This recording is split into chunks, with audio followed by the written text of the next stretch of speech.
আওয়ালাম নুআম্মিরকুম, আমি কি বয়স দেই নাই? আমি কি হায়াত দেই নাই বান্দা? যাকে হায়াত দিছি জেদ্দুর, তার কাছ থেকে হিসাবও চাচ্ছি ওদের। তুমি মারা গেছো 32 বছরে, আমি কোনো 38 বছরের হিসাব চাই না, আমি 32 বছরের হিসাবই চাচ্ছি।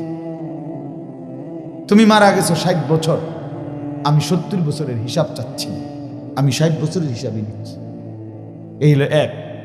দুই, ওয়াজাআকুমুন নাযীর, এই কথাটা বলার জন্য বলছি।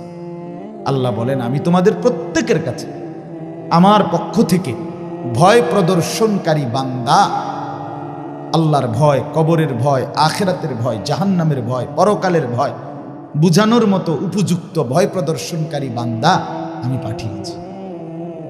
তুমি মনে করে দেখো কোনটা শুনো না, তুমি কও। যেটা শুনো না এটা বাদ দিব, তুমি কও। আমার কাছে ফাইল আছে, আমার কাছে আমলনামা আছে, আমার কাছে ফেরেশতাদের লিখিত কপি আছে, তুমি কও, আমি মিলাই দেখি কোনটা শুনো না।